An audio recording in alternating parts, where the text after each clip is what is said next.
Hello and good afternoon. Welcome to today's Creative Corner demonstration. We did this workshop demo a few weeks ago on how to transform your garden plants into paint pigments. Today we're going to be doing a Southwest edition. So before we get started with the actual demo, we'll review some of the supplies and then we'll go ahead and call it a day. Before we actually get started with the paint pigments, from a cultural standpoint, as a Native American myself, we're supposed to thank the land as well as our ancestors for providing to us some of the resources that I have here. So if you're not Native, just be conscious of that when you're gathering the supplies. If you could take a moment and just reflect on what the land provides us. So for today, I have some red clay sand, yellow clay sand. We also have some sagebrush, some cedar, and some wild tea.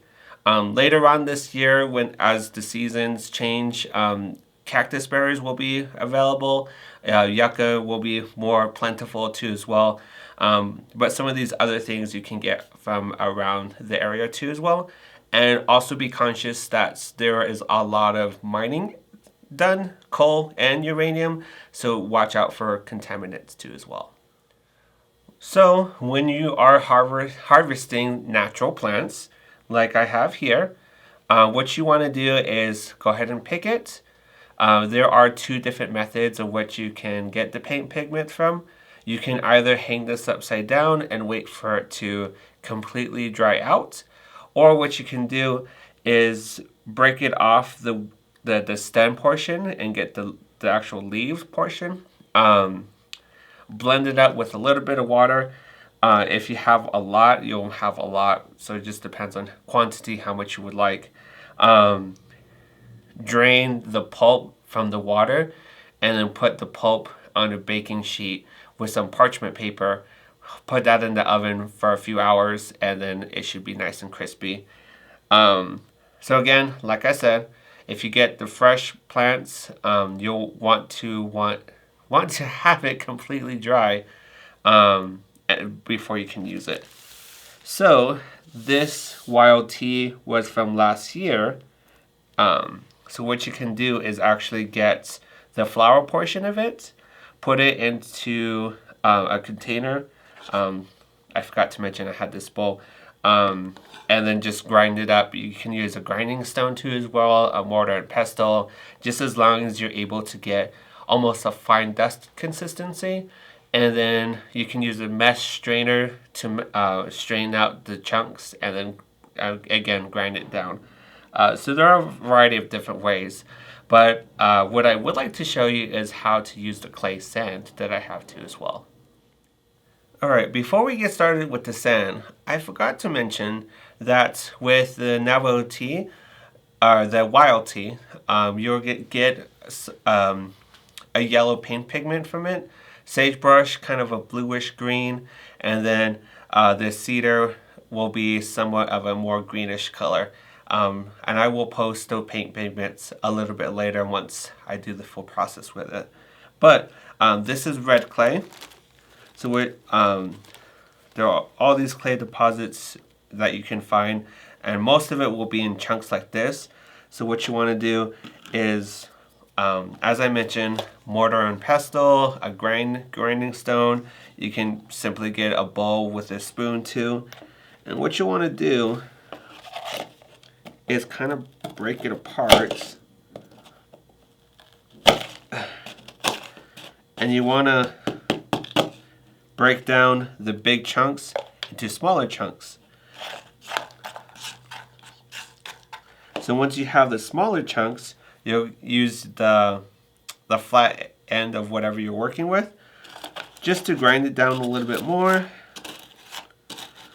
because you want to have a nice fine consistency. So grind it up just a tad bit.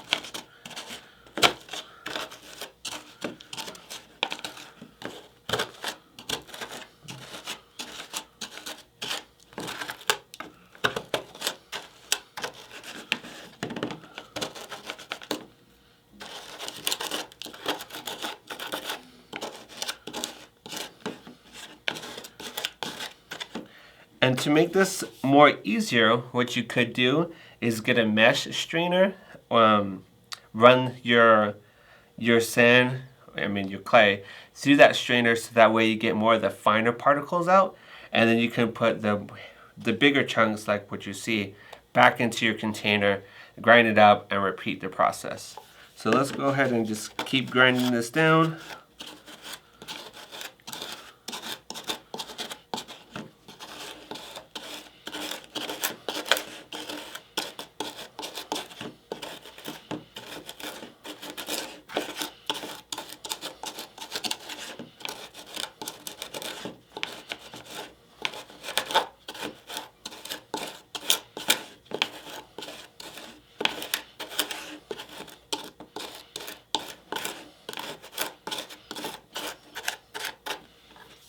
Okay, that's a little bit better. So like I said, we'll run it through the mesh strainer, get out some of the larger chunks, and then repeat this process. Just a little reminder, wherever you collect your supplies, be conscious of where you're collecting them from. Gallup and the surrounding areas are riddled with abandoned coal and uranium mines, so some of the areas are polluted with contaminants. So you just want to be conscious of that. And then for anyone that's non-native or even native too as well, just be conscious that culturally we thank the land for what is provided to us, as well as the ancestors who have come before us. So just keep that in mind when you're collecting supplies. Thank you for joining me on this week's episode of Creative Corner. We went ahead and transformed some Southwest materials into paint pigments. As a reminder, summer reading is just around the corner, so if you haven't registered already, be sure to register. It is available on the homepage of our website. We'll also be open on Saturdays at the children's brunch, as well as have more in-person events. So if you haven't grabbed your calendar, we have the physical calendar available at the library. You can also find the calendar of events on our website, our calendars, as well as Facebook. If you're not subscribed to our social media platforms, be sure to do that. We have everything that you could think of, and it is also available on the homepage of our website. But thank you for hanging out with me today, and I hope you have a good rest of your day.